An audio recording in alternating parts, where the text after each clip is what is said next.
여러분과 함께 한 주간 동안 재림교회 신앙의 심장이라는 제목의 책을 가지고 사경의 말씀을 전하도록 하겠습니다.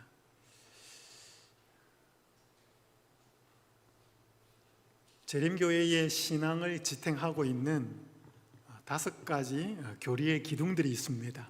이걸 외에 약간 변형하는 분들도 있는데 적어도 많은 목회자와 신학자들이 이 5가지를 재림교회 신앙을 지탱하고 있는 교리의 기둥들로 인정을 합니다.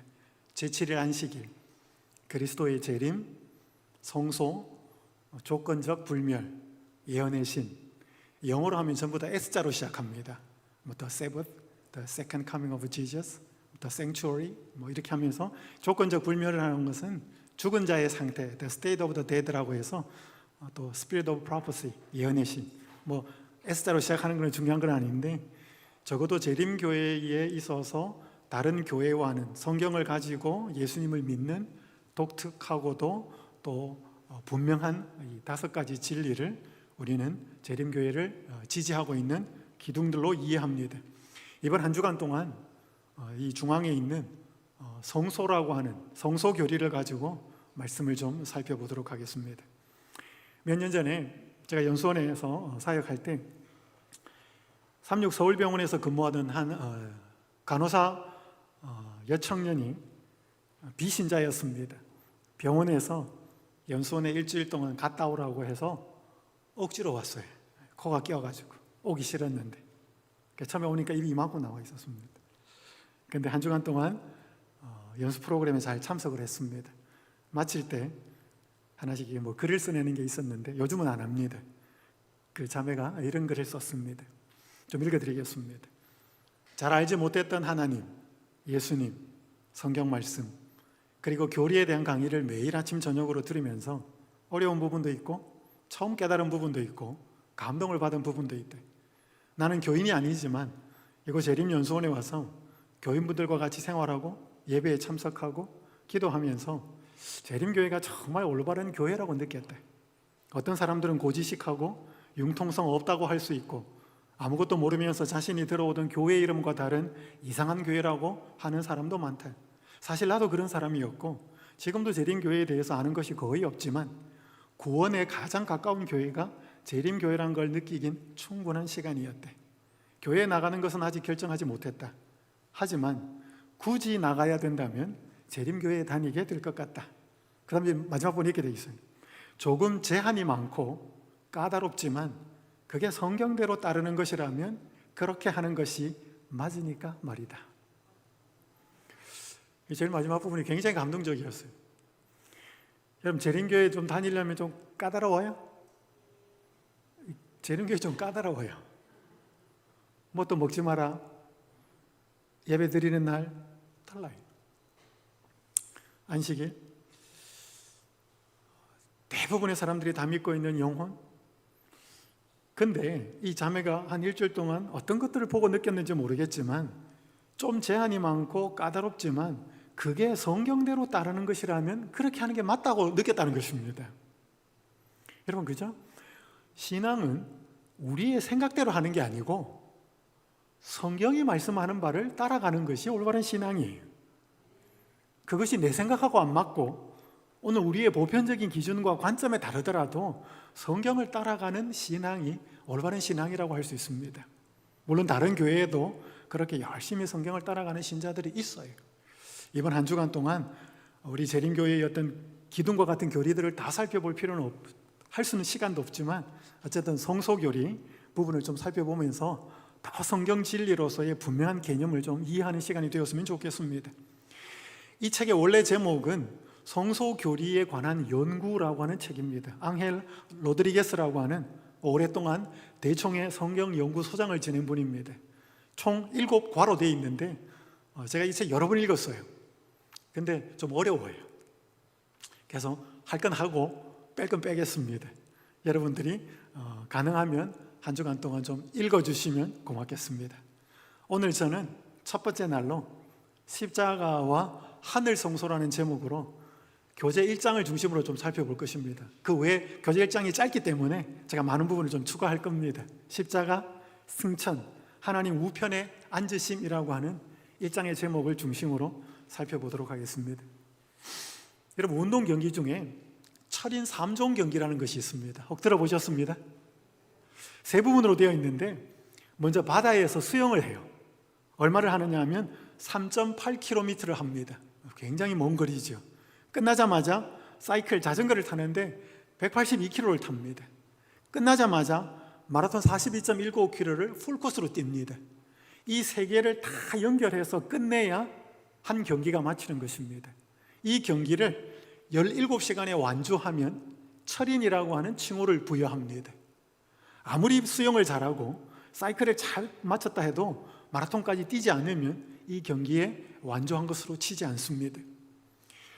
예수님이 땅에 오셔서 온갖 역경을 다 물리치고 갈바리에서 십자가를 지셨습니다. 많은 우리 개신교인들이 예수님이 인간을 구원하기 위한 구속의 계획을 십자가에서 끝냈다, 그분의 표현처럼 다 이루었다, 뭐 또 어떻게 뒤에 이어지는 사건 내지는 사역이 있겠는가 라고 이해하면 그렇게 말씀하시는 분이 있는데, 성경을 보면 그렇지 않습니다. 마치 예수님이 철인 딱 똑같은 비유는 아니지만 십자가의 사역을 끝내고 하늘로 승천하셔서 하늘 성소 봉사를 시작하셨습니다. 성소의 첫 번째 칸에서. 그리고 예수님이 2300주야의 끝인 1844년부터 지금까지 하늘 성소의 두 번째 칸인 지성소에서 대제사장의 봉사를 수행하고 계십니다. 이것이 세 번째 종목입니다. 이것이 다 완전히 하나의 연속선상에 이어지는 사역으로서 이것이 온전히 끝나야 구속의 과정이, 구속의 계획이 온전히 성취된다고 이해하시면 좋겠습니다. 오늘 십자가, 승천, 하나님 우편에 앉으심, 교재 1과를 중심으로 말씀드릴 텐데, 먼저 십자가 부분을 좀 살펴보겠습니다. 십자가의 내용이 그렇게 많은 내용이 나와 있지 않고요, 제가 넷째 날에 십자가 부분을 한 번 더 다루겠습니다. 히브리서를 좀 다루면서 더 나은 복음, 더 나은 피, 더 나은 제사장, 더 나은 성소 이야기, 히브리서를 좀 다룰 때 십자가의 부분을 좀 다루도록 할 겁니다. 오늘은 또 십자가의 의미를 좀 살펴볼 겁니다.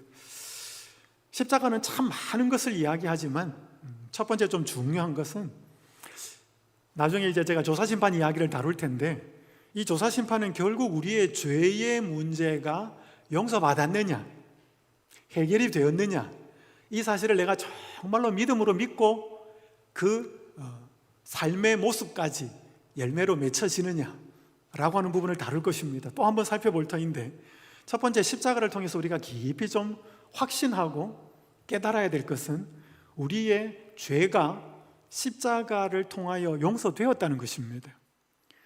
이제 이것을 믿는 믿음은 우리의 회개와 우리가 이 십자가를 대하는 태도에 따라 달려 있습니다. 여기 성경 누가복음 23장에 보시면, 빨간 부분에 보시면 아버지 저들을 사하여 주옵소서, 예수님이 십자가에 못 박히실 때 예수님이 드린 기도였습니다. 우리 흔히 가상칠언이라고 그러는데, 예수님이 십자가 위에서 한 7마디 중에 첫 번째로 알려져 있습니다. 한 가지 질문을 좀 드리겠습니다. 여기서 예수님의 기도에 저들은 누구를 상징할까요? 누구를 의미할까요? 첫 번째는 예수님을 십자가에 못 박았던 로마 군병들이었습니다. 예수님을 저주하고 조롱했던 유대 군중들이기도 했습니다. 예수님을 죽이는데 주도적인 역할을 했던 종교 지도자들이기도 했습니다. 물론 그들이 다 포함되지만 여기에서 저들은 그들의 이상을 의미합니다. 여기 시대의 소망에 이런 말씀이 있습니다. 그리스도께서 원수들을 위하여 드리신 그 기도는, 아버지 저들을 사하여 주옵소서라고 드리신 그 기도는 온 세계를 포함한대. 어디를 포함한다고요? 온 세계를 포함한대.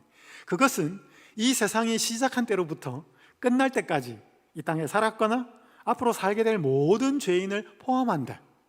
모든 사람에게 하나님의 아들을 십자가에 못 박은 죄가 놓여 있다. 용서는 모든 사람에게 값없이 제공되었다. 자, 여기에 아버지 저들을 사하여 주옵소서라고 할 때 저들의 모든 사람이 다 포함돼요. 여러분도 포함돼? 여러분도 포함돼. 저도 포함돼? 저도 포함돼. 이 그림은 17세기의 네덜란드 화가이자 유럽 미술사에서 굉장한 거장이었던 위대한 화가 중에 한 명이었던 렘브란트라는 사람이 그린 그림보다는 철판에다가 화학약품을 부어가지고 송곳이나 못으로 날카로운 그런 도구로 긁어서 그린 에칭이라는 기법의 그림이에요. 판화 같은 것입니다. 제목이 세 개의 십자가인데 중앙에 예수님이 있고 양쪽에 두 편 강도가 있는데, 여러분 여기 원 안에 있는 이 노란 원 안에 있는 사람이 누구냐 하면 렘브란트 자기예요. 렘브란트는 17세기 사람입니다. 네덜란드 화가인데 예수님의 십자가는 1세기에 이루어진 거예요. 그럼 이 자기가 생존했던 기간과 예수님이 십자가에 사셨고 돌아가셨던 시간은 약 1600년의 갭이 있어요. 근데 예수님이 십자가에 달려 돌아가셨을 때 자기는 어디 있었다? 예수님 십자가의 그 장소에 자기도 있었다는 것입니다. 그걸 거렸어요. 뭘 의미하는가? 저 예수님의 십자가가 이루어진 것에 대해서 나도 뭐가 있다? 책임이 있다. 내 죄 때문에 저렇게 돌아가셨다. 그리고 아버지, 저들을 사하여 주옵소서라고 기도 드리실 때 그 용서의 기도의 대상에도 나도 포함되어 있다. 여러분과 제가 태어나기 전에 십자가는 이루어졌고 거기에서 드리신 예수님의 용서는 드려졌습니다. 근데 그게 우리하고 상관이 있을까? 제가 목회하면서 많은 분들을 만나고 상담도 하고 함께 또 보기도 하고 했는데 우리가 예수님을 믿으면서도 잘 해결이 안 되는 게 있어요. 여기 A.W. 토저가 쓴 철저한 십자가라는 책에 이렇게 기록합니다. 어떤 사람들은 경건한 모습으로 예배를 드리지만 마음속에 여전히 뭐가 있다? 원한과 분노가 남아있대. 그들은 여전히 돈을 사랑하고 화를 잘 낸다. 그러면서도 그들은 자기들의 예배에 빠짐없이 참석했노라고 자랑한다. 여러분, 마음속에 미워하는 사람 있어요, 없어요? 마음에 용서하지 못하는 사람 있어요, 없어요? 그러면 예수님의 용서를 경험한다거나 예수님을 믿는 그 신앙을 하면서도 그렇게 되는 거는 당연한 걸까요? 그렇게 되면 안 되는 걸까요? 오늘 이 부분을 좀 고민해 보겠습니다. 왜냐하면 예수님의 십자가의 용서를 믿는다는 게 뭐냐는 거죠.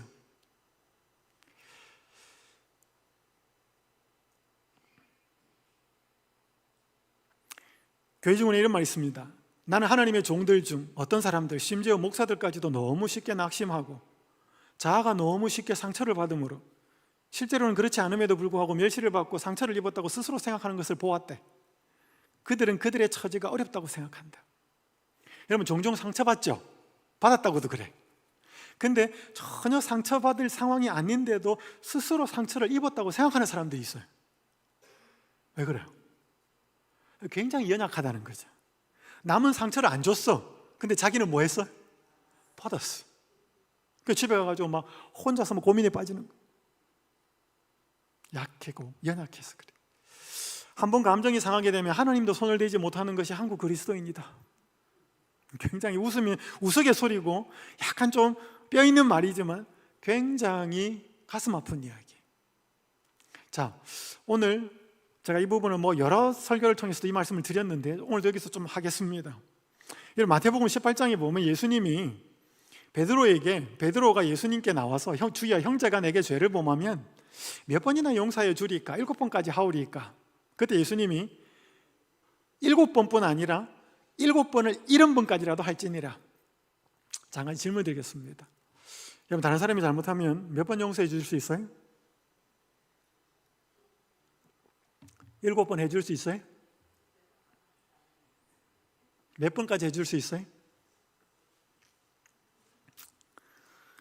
그 중간에 비유가 나옵니다. 1만 달란트 빚진 사람이 빚을 갚을 수 없어서 고통스러워하니까 그 임금이, 채권자가 빚을 탕감해 줍니다. 1만 달란트는 제가 현재 가치로 좀 설명을 드릴게요.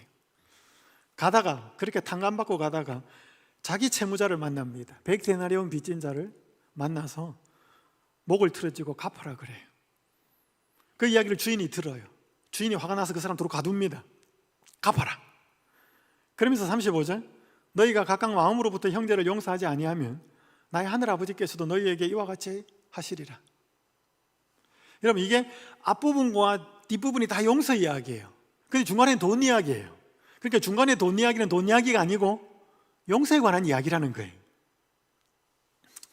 자, 1만 달란트와 100데나리온의 현재 가치를 좀 이해하십시다. 1달란트는 6천 데나리온, 데나리온은 하루 일당을 이야기합니다. 하루 일하고 버는 돈이에요. 6천일 일하고 버는 돈이 1달란트입니다. 하루 일당을 10만으로 잡겠습니다. 그럼 6억 원이에요. 그러면 만 달란트는 동그라미 4개를 붙이면 6억 원에다가 만을 곱하면 6만억이에요. 6조입니다. 그러니까 여러분, 1만 달란트라고 하는 건 뒤에 단위가 뭐냐면 6조예요, 조. 그러니까 개인이 빚으로 갚을 수 있는 돈이 아니에요. 근데 이 빚을 어떻게 줬어, 이 사람이. 그래서 그 채권자가 불쌍히 여겨서 갚아줬어요. 안 받겠다고 해서 탕감을 시켜줬습니다. 그렇게 가다가 자기가 빌려준 채무자 100데나리온을 빌려준 사람을 만납니다. 100일 일하고 버는 돈이죠. 하루 일당을 10만으로 잡으면 1000만 원이에요. 적은 돈은 아닙니다. 그러면 1만 달란트 대 100데나리온은 6조 대 1000만 원이에요. 감이 잘 안 잡히니까 동그라미 3개씩을 떼겠습니다. 6조의 동그라미 3개를 떼면 60억이고 1000만 원의 동그라미 떼면 10,000원이에요. 자, 생각해 봅시다. 내가 빚을 져서 고통스러워하고 있는데 60억이에요. 근데 그 채권자가 나를 불쌍히 여겨서 탕감시켜 준 거예요. 그 탕감을 받고 가다가 내가 10,000원 빌려준 사람을 만났어요. 갚아라 이놈아. 목을 틀어진다. 가능한 이야기예요? 불가능한 이야기예요? 가능할까요? 불가능할까요? 감이 잘 안 오십니까?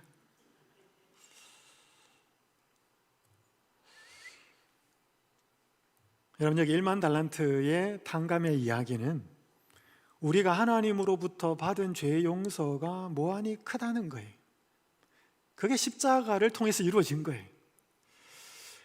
100데나리온이라고 하는 것은 우리에게 잘못한 사람에 대한 용서의 태도는, 용서해야 될 어떤 상황은 하나님이 우리에게 한 용서에 비해서는 지극히 작다는 것입니다. 자, 여러분, 한 가지 질문을 드릴게요. 이 비유에 나오는 사람, 1만 달란트 탕감을 받은 사람이 이 채권자가 임금이 이 사람의 빚을 탕감해 주는 것을 탕감 받았을까요? 못 받았을까요? 임금은 채권자는 탕감해 줬어요. 근데 이 사람은 탕감을 받았어요? 못 받았어요? 예? 받았다, 못 받았다? 못 받았어요. 어떻게 알 수 있어요? 이 비유에는 이 사람이 그걸 탕감받았다라고 말 안 나와요. 뭐 안 받았다 말 안 해요. 근데 뭘로 알 수 있는가 하면 자기가 빚진 사람을 대하는 태도를 보면 알아요. 예? 그럼 생각해 봐요. 여러분, 빚져 보셨어요? 지금도 빚진 분 계실 거예요. 여러분, 저는 빚은 안 져봤어요. 제가 돈을 사업한 사람도 아니고. 근데 제가 목회를 하면서 한 분이 빚을 졌어요. 여행업을 했는데, 확장을 막 돈을 빌려서 여행업을 했는데, 그때 사스가 터져가지고 모든 여행들을 다 취소하면서 그 여행사가 한 방에 무너졌어요.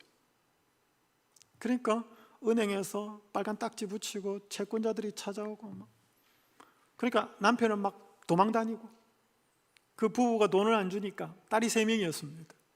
초등학생. 그 채권자들이 학교에 가서 딸들한테 아이들 친구들 보는 앞에서 니네 아빠 엄마가 돈을 안 갚아서 그렇다고 온갖 모욕을 다 주었습니다. 그래서 집에 가서 그 엄마 앞에서 딸들이 울면서, 그러니까 엄마는 통곡을 하는 거죠. 여러분, 빚을 졌다, 그래서 갚지 못한다, 채권자들에게 채무자는 죄인입니다. 오라 그러면 와야 되고 가라 그러면 가야 되고 온갖 무시, 모욕하는 말 다 들어야 돼요. 여러분, 그게 채무자예요. 그게 빚진 자입니다. 그러니까 채무자는 채권자의 종이 됩니다. 이게 뭐냐면 성경에서 말하는 죄의 종을 이야기하는 것입니다. 여러분, 이런 사람이 내가 빚을 안 갚아도 된다라고 탕감을 시켜줬다. 그러면 그 상황은 어떤 상황이에요? 자유, 기쁨, 감사. 이건 자다가도 벌떡 일어날 일이에요. 야, 이 돈 안 갚아도 된대. 여러분, 근데 그 금액하고는 비교할 수 없이 적은 금액을 나한테 빚진 사람을 내가 만났는데, 이 탕감을 받은 내가 이 적은 금액의 빚을 갚으라고 목을 잡는다라고 하는 건 있을 수 있어요, 없어요? 이거는 있을 수 없는 이야기예요. 근데 이 사람은 그렇게 했다는 거죠. 그 말은 뭐예요? 이 사람의 모습이 예수님의 용서를 믿는 많은 신자의 모습을 보여준다는 거예요. 자, 하나 질문 드릴게요. 여러분, 예수님이 우리의 죄를 십자가에서 용서하셨어요? 여러분, 그거 믿으셔요?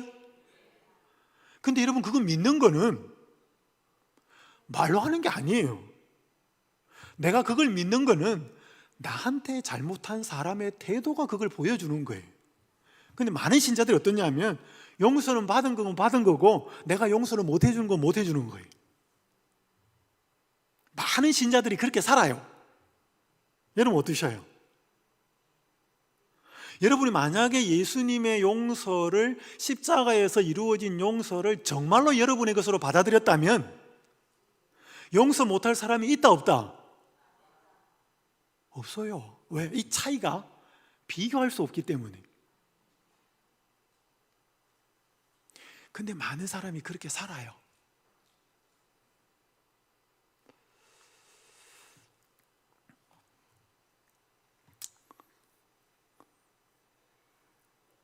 여러분, 여기 보셔요. 밑에 부분 한번 읽어볼게요. 다른 사람에게 긍휼을 베풀지 않는 자는 자기 자신이 하나님의 용서하시는 은혜에 참여하지 못했다는 것을 뭐한다? 드러낸다.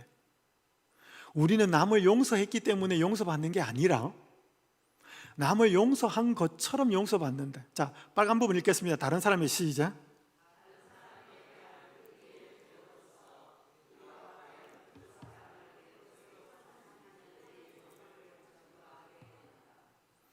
자, 보셔요.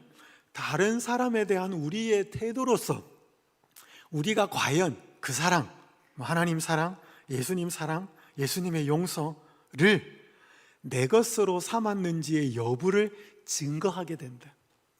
동의하십니까? 그러면 내가 그분의 용서를 믿는다, 받아들인다는 뭘로 하는 게 아니다? 말이 아니에요. 내가 용서하지 못하는 사람이 있다는 것은 뭐예요? 이 사랑을 내 것으로 받아들였다, 못 받아들였다? 못 받아들였다. 입으로 아무리 받아들였다라고 믿습니다, 시옷자 발음 강하게 해도 내가 다른 사람에 대한 태도가 그걸 못 믿었다는 걸 보여주는 거예요. 맞아요? 그럼 이 비유에 있는 사람이 이 1만 달란트 탕감, 임금, 그 사람의 채권자가 이 사람을 탕감시켜준 걸 받아들였다, 못 받아들였다? 못 받아들였다. 이유는 몰라요. 근데 많은 신자가 그렇게 산다니까요. 믿는 것 따로, 내가 사는 것 따로. 그래서요, 제가 목회하면서 많이 질문받았고 상담받았던 내용 중에 하나, 목사님, 얼마만큼 참아야 돼요? 내가 그 사람을 얼마만큼 용서해 줘야 돼요? 여러분 봐봐요. 얼마만큼 참아야 돼요? 얼마만큼 용서해야 돼요? 이게 다 무슨 질문이에요, 뜻이? 누구 힘으로 하는 거예요? 내 힘으로 용서하는 거예요. 그러니까 그 한계를 넘어서는 열받는 일이 생기면 못하는 거죠.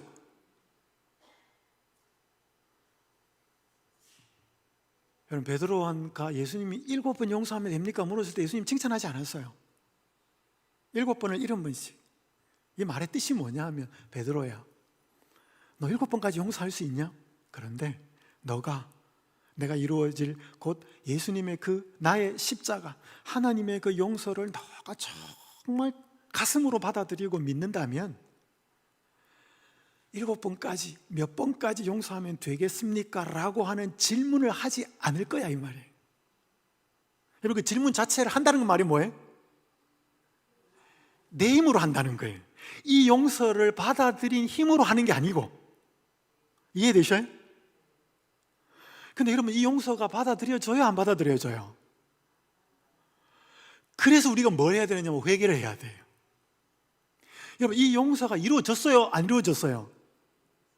예? 안 이루어졌어요? 그럼 십자가는 뭐예요? 아버지, 저들을 사하여 주옵소서. 그러면서 사했어요? 용서하셨어요? 했다니까요. 근데 우리가 그거를 받아들이지를 못하고 살아요. 이유는 몰라. 아니, 이유가 있죠. 죄가 얼마나 크고 얼마나 추하고 그것이 얼마나 인간을 고통스럽게 여긴다는 것을 알고 하나님 앞에 진정으로 나와서 자신의 상태를 고백하면서 회개하여서 값없이 이루어진 그 용서를 내 것으로 받아들이지 않기 때문이에요. 여러분, 봐봐요. 우리가 다른 사람을 용서해 주지 못하는 것은 이 이루어진 용서를 받아들이지 못하기 때문에 못하는 거예요. 맞아요? 자, 그럼 제 말이 맞는가 틀린 말인가 답해 보셔요. 우리가 다른 사람을 용서하지 않으면, 우리가 다른 사람을 용서하지 못하면 우리는 구원을 못 받는다. 맞아요? 틀려요? 네? 제 말이 맞아요? 틀려요? 틀려요? 제 말은 맞아요. 왜 맞아요? 우리가 다른 사람을 용서 못한다는 의미가 뭐예요? 예수님이 내 죄를 위해서 이루신 용서를 내가 뭐하지 못했다? 못 받아들였다. 그 결과는 용서가 안 되는 거예요. 그럼 예수님이 나의 죄를 위해서 이루신 용서를 내가 못 받아들이는데 내가 구원 받는다고요? 못 받아요. 그분이 용서를 안 해줘서 못 받는 게 아니고 해줬는데도 내가 안 받아들여서 못 받는 거예요. 맞아요? 심각한 거예요? 그럼 심각한 거예요. 다른 사람을 미워하고 다른 사람을 용서하지 못하고 내 마음속에 엉어리가 져 있는 건 굉장히 심각한 거예요. 여러분, 그게 있는 이상 내 신앙은 변화 안 됩니다. 내 신앙은 자라지 않아요. 제가 한번 학원에서 차를 운전할 때 있었습니다. 지금은 대부분의 본고가 스타렉스인데 그때는 이스타나라고 15인승 큰 게 있었어요. 한번 제가 볼일을 보러 차를 운전을 하는데 이상하게 악셀레이터를 밟아도 차가 안 나가요. 한 몇 킬로를 갔어요. 그러면서 우연히 이렇게 보니까 사이드 브레이크가 이만큼 당겨져 있어요. 사이드 브레이크를 당겨 놓고 안 풀고 엑셀레이터 밟고 간 거예요. 그러니까 소리는 굉장히 시끄러운데 차는 안 나가는 거죠. 여러분, 그게 뭐냐면 우리 신앙이 그런 거예요. 말씀도 보고 기도도 하고 봉사도 하고 하는데 우리의 신앙이 성장을 하거나 자라지를 않아. 왜? 내 마음속에 미워하는 사람이 있거든. 내 마음속에 용서가 안 되거든. 그러니까 여러분, 이건 굉장히 심각한 문제예요. 한번 따라해 봅시다. 우리는 용서를 하지 못한대.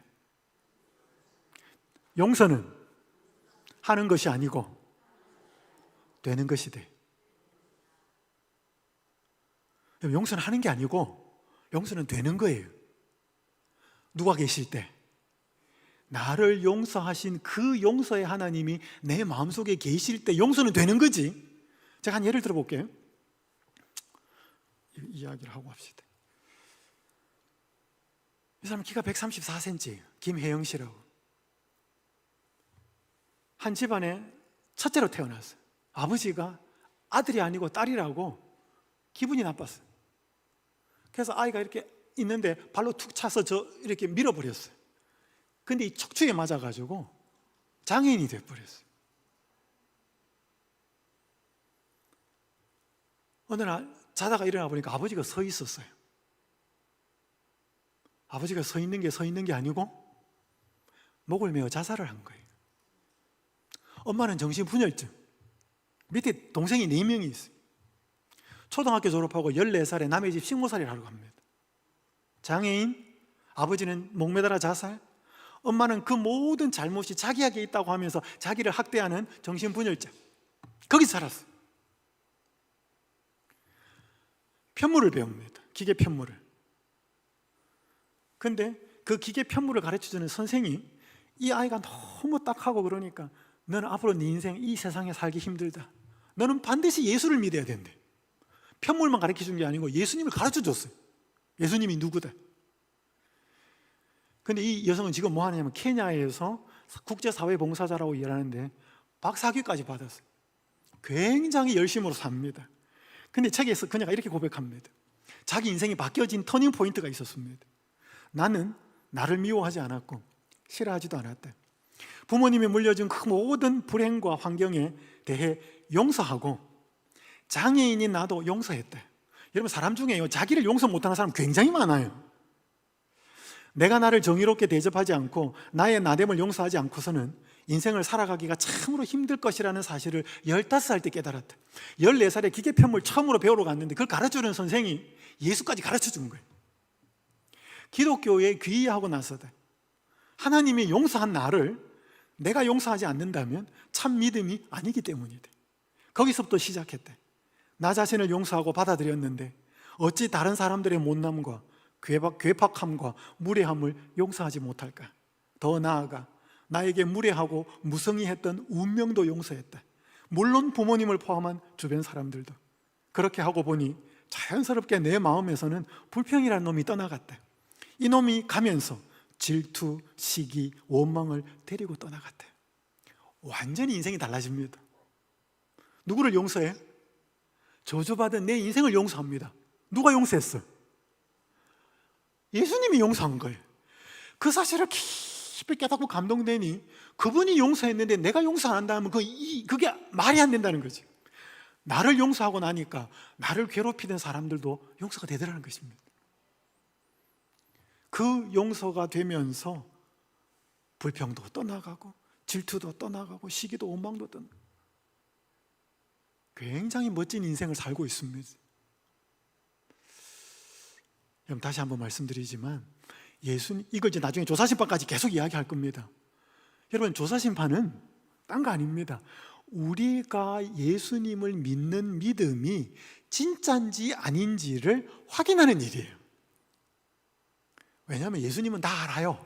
그렇죠? 예수님 모르는 거 없으니까.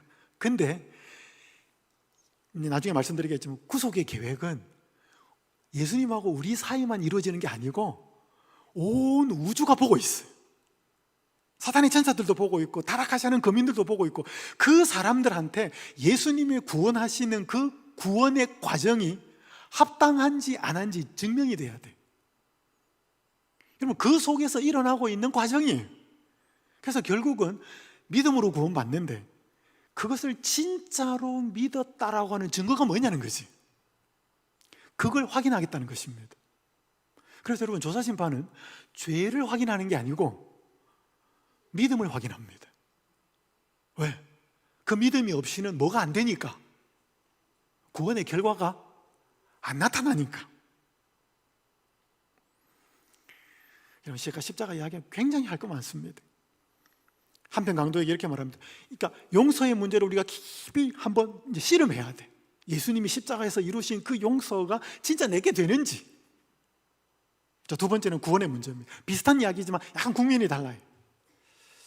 한편 강도에게 예수님이 이렇게 말합니다. 한편 강도가 이렇게 말합니다. 당신의 나라에 임하실 때 나를 뭐 하소서? 기억하소서. 예수님이 뭐라 그래? 내가 진실로 내게 이르노니 오늘 내가 나와 함께 낙원에 있으리라. 구원에 대한 보증을 합니다. 여러분, 여기 한번 읽어봅시다. 시대소망 751페이지 시작. 회개한 강도에게는 하나님께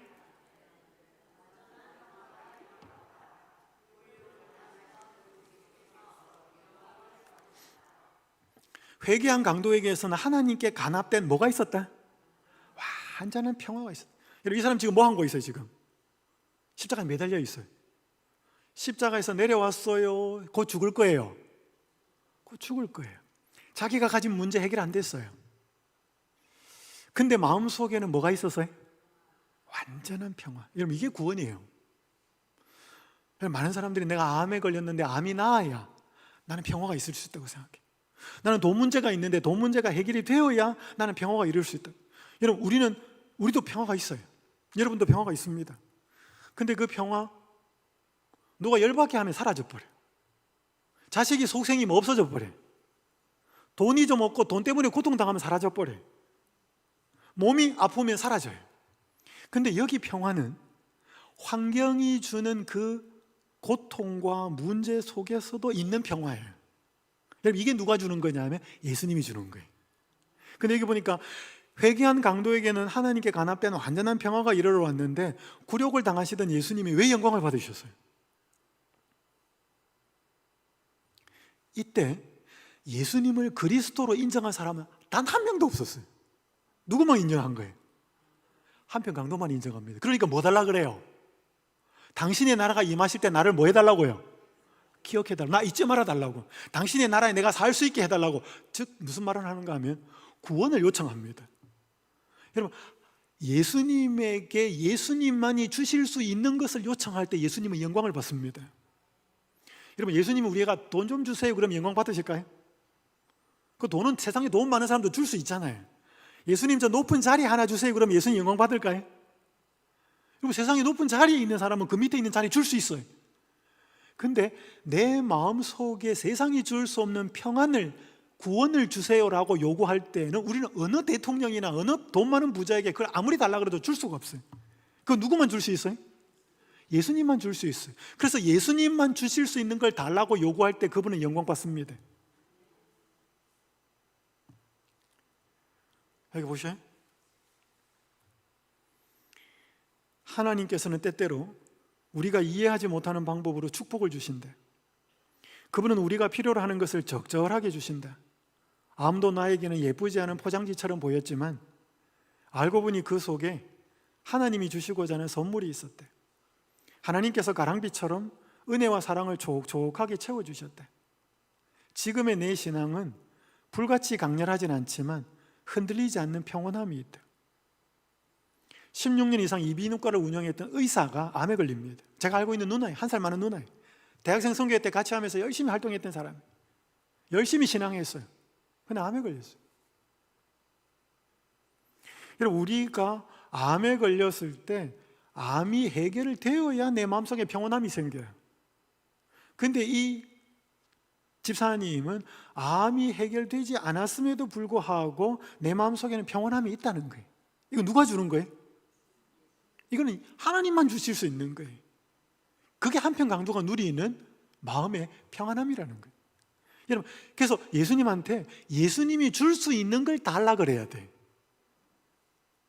그러면 예수님이 영광을 받으십니다. 왜? 그건 그분만이 줄 수 있기 때문에. 그건 예수님을 하나님으로 인정한다는 뜻이거든. 근데 우리는 자꾸 예수님을 돈 많은 사장님, 그냥 높은 분, 그 수준으로 취급하는 거예요. 이거 달라 저거 달라. 그건 세상 사람들도 줄 수 있는데.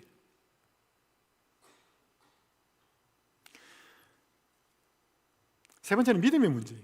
십자가는 예수님이 아버지여 내 영혼을 아버지 손에 부탁하나이다. 여러분, 이때의 상황을 시대 소망이 이렇게 말합니다. 이 무서운 시간 동안 그분은 이제까지 그분에게 주셨던 아버지의 간합하심의 증거에 의지하였다. 그분은 아버지의 품성을 잘 알고 계셨으며 그분의 공의와 자비와 크신 사랑을 이해하고 계셨다. 그분은 항상 기쁨으로 즐겨 순종하였던 하나님을 믿음으로 의지하셨다. 그분이 순종하는 마음으로 자기 자신을 하나님께 맡겼을 때 아버지의 은총을 잃어버렸다는 생각은 없어졌다. 믿음으로 그리스도께서는 승리자가 되셨다. 자, 한 가지 질문 드릴게요. 여러분, 예수님이 십자가에 달렸을 때 하나님 아버지 어디 계셔서? 성부 하나님 어디 계셨어요? 거기 계셨어요. 근데 예수님은 느끼셨을까요? 못 느끼셨을까요? 네? 못 느끼셨어요. 그렇기 때문에 예수님의 입에서 나온 기도가 뭐예요? 나의 하나님, 나의 하나님, 어찌하여 나를 버리셨나이까? 그 와 계시는 걸 느꼈다면 그건 쇼하는 거지. 못 느꼈다니까. 그게 죄예요. 죄가 그렇게 분리를 시킨 것입니다. 그때 그러면 예수님은 하나님 아버지가 어디에 계시고 어떤 마음으로 나를 바라보고 계신다고 이해하셨을까요? 그게 이 말이에요. 그분의 품성, 이때까지 나와 함께 하시고 내 길을 인도하신 그 하나님이 나와 함께 하시고 여전히 나를 버리지 않고 붙들고 계시고 함께 하실 거라는 사실을 믿고 돌아가신 거예요. 여러분, 그래서 예수님은 믿음으로 그리스도께서는 승리자가 되셨다. 십자가로 가야 믿음이 무엇인지를 알아요. 믿음은 보이지 않고 내가 원하는 대로 되지 않고 하나님의 임재 느껴지지 않고 그때도 끝까지 믿는 믿음을 붙잡는 게 믿음이에요. 여러분, 두 사람이 친구인데 두 사람이 우정이 있는지 없는지 어떻게 알까요? 평소에는 몰라요. 좋은 일이 있을 때는 모릅니다. 두 사람 사이에 돈 문제가 딱 생겨봐요. 진짜 우정이 있는지 없는지 그때 결정이 납니다. 그래서 서양 속담에 잎이 무성한 나무에는 그 안에 새의 둥지가 있는지 없는지 모른다라는 속담이 있어요. 여러분, 잎이 무성한 나무에는 그 안에 새의 둥지가 있는지 없는지 안 보입니다. 뭐 때문에? 나무 잎사귀가 무성하기 때문에. 근데 그 안에 새의 둥지가 있는지 없는지를 언제 결정이 날까요? 낙엽이 찬바람 불어서 그 잎사귀가 낙엽이 되어서 떨어져 봐야 돼. 찬바람이 불어야 돼. 인생도 마찬가지. 내가 믿음이 있는지 없는지는 내 인생에 찬바람이 불어봐야 돼. 시련이 닥쳐보면 내가 가지고 있는 게 진짜 믿음인지 가짜 믿음인지 그때 결정나요. 좋을 때는 다 믿음이 있는 것 같아. 그래서 이때 성경의 마지막 때가 되면 흔들림이 있을 거라 그랬습니다. 이게 진짜 믿음인지 가짜 믿음인지를 알 수 있도록 하기 위해서. 십자가가 이런 걸 보여주는 것이죠. 일본 한 사모가 폐암 선고를 받았습니다. 4명의 어린 자녀가 있었는데 그 자녀를 남겨두고 세상을 떠나야 되었습니다. 인생을 정리하면서 일기를 쓰는데 딸들에게 이런 말을 남깁니다. 자녀에게. 하나님이 내 생명을 거두어 가셔서 언제까지나 너희들 곁에 머무를 수 없게 되었구나. 역시 무척이나 힘겨운 일이구나. 엄마는 지금 눈물을 흘리며 일기를 쓴단다. 그러나 하나님을 원망하는 마음은 조금도 없단다. 엄마는 울고 있지만 불평하지는 않는다. 너희들이 가엾기는 하지만 나 자신을 연민하지는 않는다. 그러니 부탁한다. 하나님을 원망하지 말거라. 설사 약간은 원망했다 하더라도 거기서 그치거라. 시편에 되풀이되고 있는, 언급하고 있는 것처럼 비록 그때 당시에는 알 수 없지만 하나님은 모든 일을 사랑으로 하신다는 것을 신뢰하길 바란다. 이게 믿음이에요. 이 딸, 자녀들 남겨놓고 가면 어떻게 살까? 그걸 원망하지 않고 하나님은 이 상황에서도 여전히 사랑으로 일하고 계신다는 사실을 믿는 게 믿음이에요. 다 이해 안 되는데 그걸 보여준 게 예수님의 십자가에서의 믿음이에요. 십자가로 가야 용서가 뭔지 알고, 십자가로 가야 구원이 뭔지를 알고, 십자가로 가야 믿음이 뭔지를 알고, 우리는 계속 십자가로 가야 돼요. 오늘 이 앙헬 로드리게스의 재림교회 심장의 핵심이라는 책에 보면 이 8페이지에서 10페이지에 보면 그리스도의 십자가가 어떤 종결을 이루었는지를 3가지를 설명합니다. 첫 번째, 반복될 수 없다. 십자가는 한 번이면 족한다는 것입니다. 그래서 히브리서에 보면 예수님이 들이신 피가 계속해서 뭐라고 하냐면 단번에 나중에 한번 다시 살펴볼 것입니다. 그리고 속죄의 유일한 수단이다. 다른 게 없다는 것입니다. 3번째, 악한 세력을 패배시킨 십자가라고 나오고 있습니다. 이걸 마치 뭔가 하면 이건 아무리 그분이 이루어 놓으셔도 내가 그 공로를 가져다가 내 것으로 삼지 않으면 아무 의미 없어요. 이 사람이 누구냐면 동원참치, 동원그룹의 김재철 명예회장이에요. 이분이 2020년도에 카이스트에 한국과학기술대학원에 500억을 기부를 합니다. 그리고 작년에 다시 44억을 내요. 그래서 544억을 기부를 합니다. 그러면서 펀드를 만들어요. 그러면서 앞으로 인공지능을 잘 연구하는 그런 작업으로 써달라 맡긴 거예요. 그러면 이 544억이 없어질 때까지 그 돈을 가지고 가서 연구할 수 있는 것이죠. 근데 이 돈을 아무리 줬다 하더라도 이 필요한 자금을 갖고 가 쓰지 않으면 이 준 사람의 의미와 희생이 뭔 소용이냐 이 말이죠. 여러분, 그것처럼 십자가는 자연스럽게 우리에게 구원으로 다가오는 게 아니고 그분이 어마어마한 구원의 펀드를 조성하신 거예요. 그거를 믿는 모든 신자들이 뭐 해야 돼? 갖고 와가지고 내 것으로 적용을 시키면서 소유하고 살아야 돼. 용서를 갖고 와야 되고, 이루신 구원과 평화와 이런 것들을 갖고 와야 되고, 믿음이 뭔지를 갖고 와가지고 내 생활 속에서 용서가 실천되고, 고통과 어려움 속에서도 내 마음에 평안이 있고 구원이 누려지고, 이해 안 되는 상황 속에서도 믿음을 가지게 되고, 여러분, 그런 구원의 어마어마한 역사를 이루는 펀드를 만들어 놓은 게 십자가의 희생이다 이 말이에요. 그러면 그것으로 끝이냐? 그것이 이제 사람들이 가져다가 쓸 수 있도록 하기 위해서 그분은 또 일하고 계신다는 거예요. 그래서 이렇게 말합니다. 하늘 성소에서 사람을 위하여 진행되는 그리스도의 중보 사업은 구원의 계획에 있어서 십자가 상에서의 그분의 죽음과 마찬가지로 뭐하다? 기념하다. 이걸 이제 이번 주에 계속 할 거예요. 자, 여러분, 제가 한 5분만 더 하겠습니다. 죄송합니다. 이제 승천합니다. 예수님. 올려가죠. 여러분, 옛날에 2002년대 대한민국이 시끄러웠습니다. 월드컵 때문에. 그래서 박지성 선수가 맨체스터 유나이티드라고 하는 팀에 소속이 돼요.